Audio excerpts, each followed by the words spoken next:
So we have reached our Torah service, and just before the Torah service, we are going to talk a little bit about our Torah portion.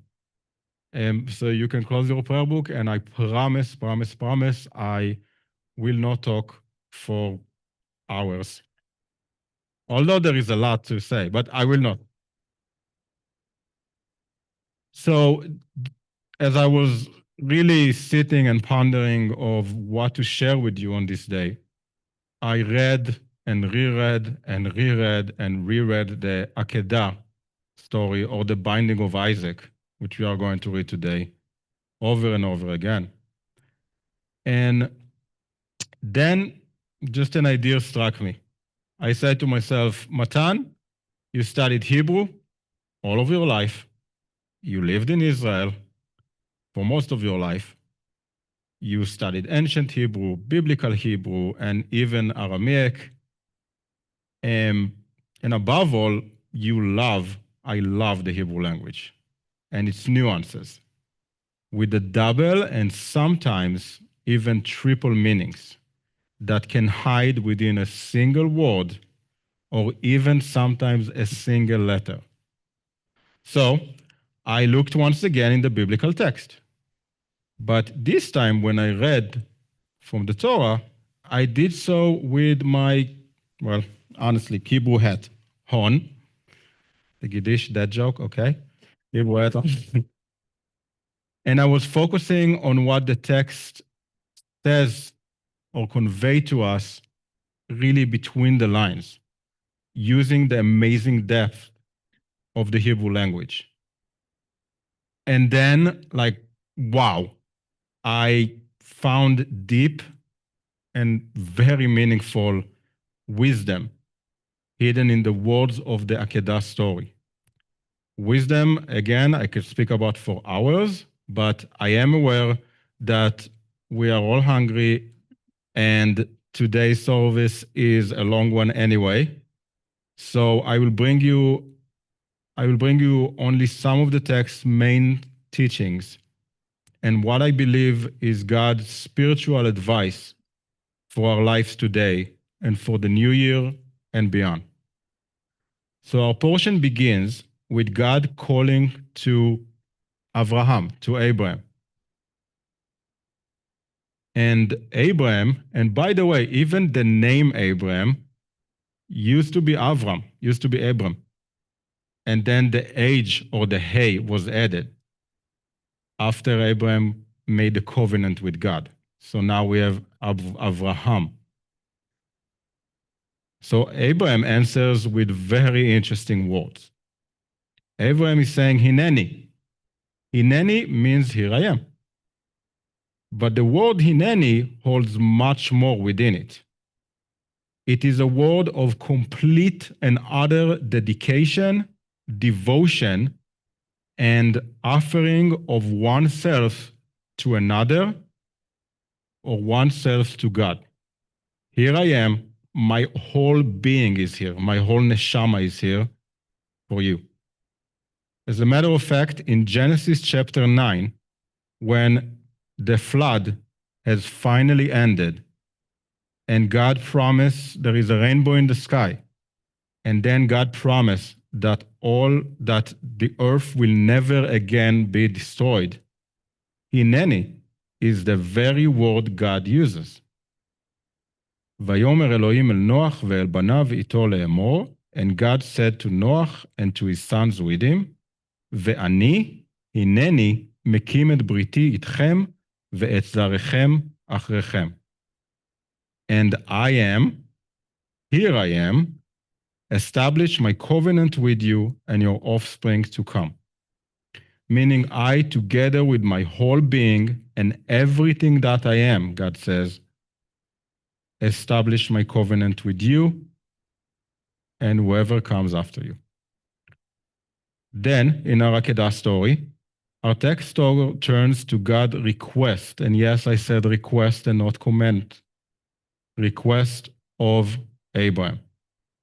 God says to Abraham, Kach na et bincha et yechidcha.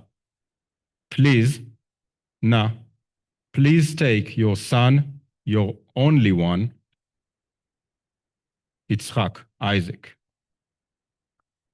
It is a polite, gentle, and personal request, which goes against a lot of what we heard in the past. One that mentioned Isaac by name. The Hebrew emphasizes the depth of both relationships between Abraham and God and between Abraham and his only son, Isaac. God, there is so much in the text. God then requests of Abraham, Lech Lecha.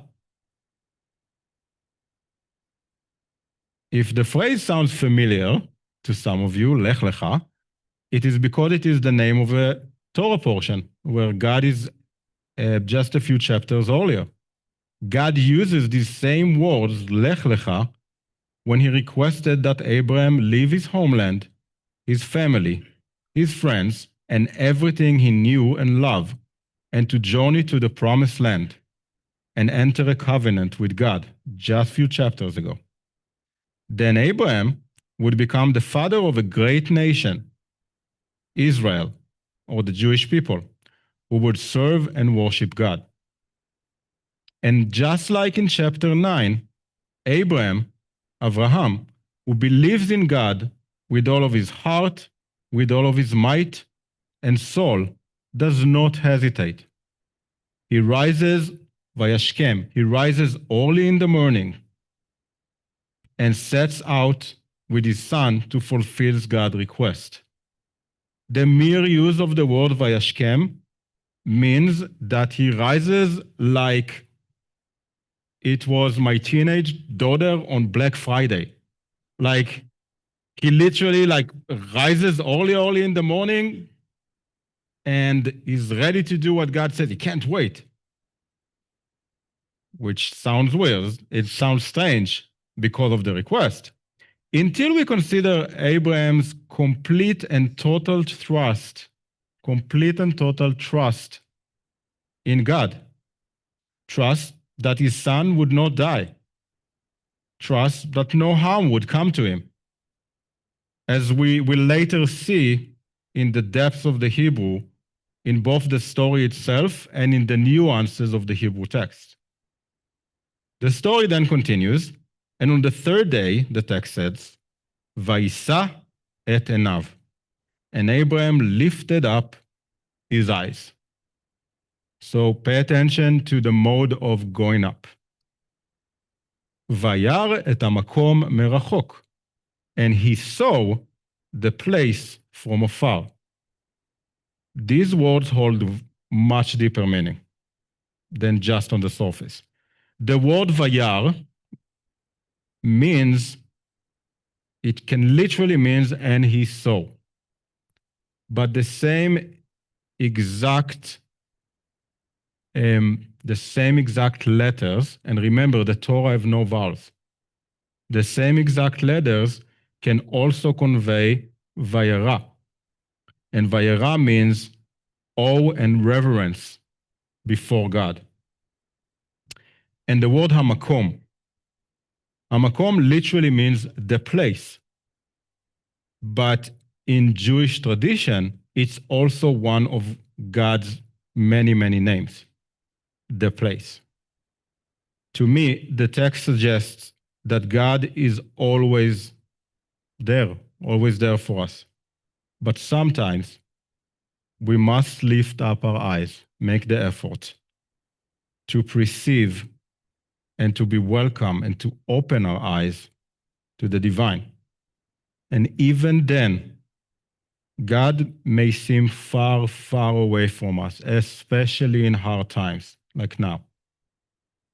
Yet, like Abraham, like Abraham, we must continue our spiritual journey, climbing like Abraham did, our own unique and personal spiritual mountain towards God. Verse 5 of our chapter is fascinating, and it's fascinating because of one single word in the verse.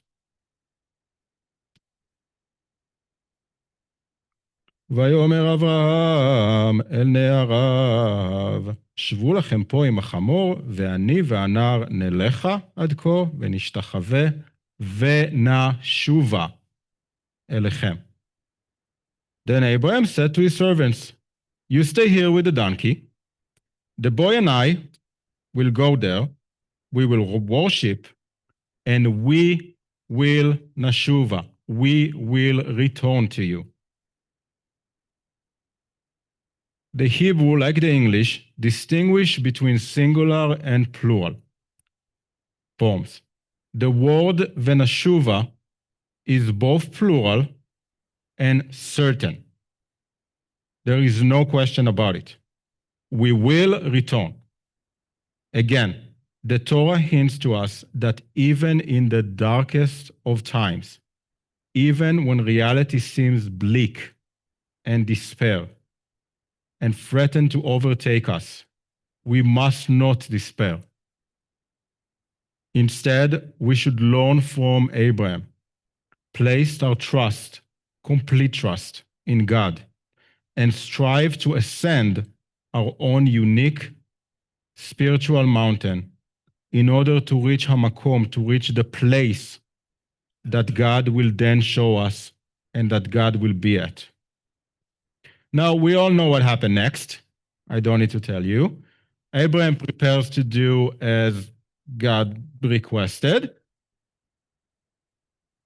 Kachna ve'aleu leola. Please take him. And ha'aleu can mean offer him to Olah, to sacrifice, but in those words you also have the root Ain Lamed Hey, means to go up. Allah, please take him and offer him as a sacrifice. But just before the act is done, God, through an angel, stops Abraham. What is fascinating in this exchange is Abraham's response to the angel call. And once again, he's saying, Hineni. Then a messenger of Adonai called him from the heaven, Avraham, Avraham. And he answered, Hineni, here I am. And as we said before, Hineni signifies a presence of one whole being, with all of his heart, might, and soul. That is not a presence we are expected to find from somebody who was just about to kill his own kid. And yet again, the text revealed Abraham's unwavering faith, even in his darkest hours. And because of this faith, because of Abraham's spiritual climb up the mountain, his effort, his devotion, God blesses him with these words. God also gives us, I think, a message of what is to come. כי ברך אברכך והרבה הרבה את זרעך ככוכבי השמיים וכחול אשר על שפת הים וירש זרעך את שער אויביו. והתברכו בזרעך כל גויי הארץ, עקב אשר שמעת בקולי. I will bless you greatly and make your descendants as numerous as the stars of heaven and the sands on the seashore. And your descendants shall seize the gates of their enemy. All the nations of the earth shall bless themselves by your descendants, because you obeyed my request. Talking about blessings, there are a lot of blessings, believe it or not, that are coming out of this war. It's not all bad things.